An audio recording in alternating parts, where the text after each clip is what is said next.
ગુજરાતના મહાપુરુષોમાં એક છે. પૂજ્ય મોટાના બાળપણનું નામ ચુનીલાલ ભગત હતું. એમનો જન્મ 4 સપ્ટેમ્બર 1898ના રોજ વડોદરા જિલ્લાના સાવલી ગામે થયો હતો. એમના પિતાનું નામ આશારામ અને માતાનું નામ સુરેન્દ્ર હતું. ચુનીલાલના પિતાનો ધંધો રંગાટી કામનો હતો.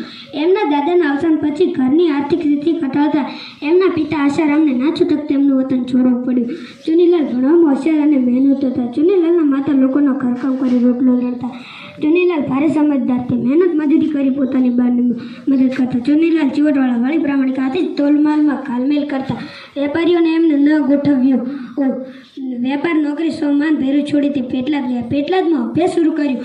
ઈસવીસન 1919માં મેટ્રિકની પરીક્ષા સારી રીતે પાસ કરી તે કોલેજનું શિક્ષણ મેળવવા વડોદરા ગયા. વડોદરામાં ત્યાં પાર વિનાના દુઃખો વેઠવી તે BA થયા. તે સમયે મહાત્મા ગાંધીના માર્ગદર્શકનું હેઠળ આઝાદીનું લડત શરૂ થયો.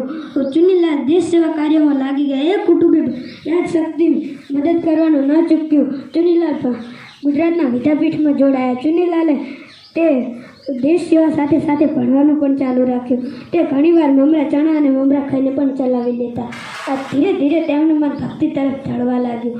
તે બાલ યોગીજીના સંપર્કમાં આવ્યા. બાલ યોગીજી ઈસવીસન 1924માં વસંત પંચમીના દિવસે તેમને દીક્ષા આપી. હવે તે પૂજ્ય મોટા બન્યા. પૂજ્ય મોટા સામાજિક અને આધુનિક પ્રવૃત્તિઓ કરવા તે નડિયાદ અને સુરત વચ્ચે પાસેના ગામ રોદરામાં હરિઓમ આશ્રમની સ્થાપના કરી.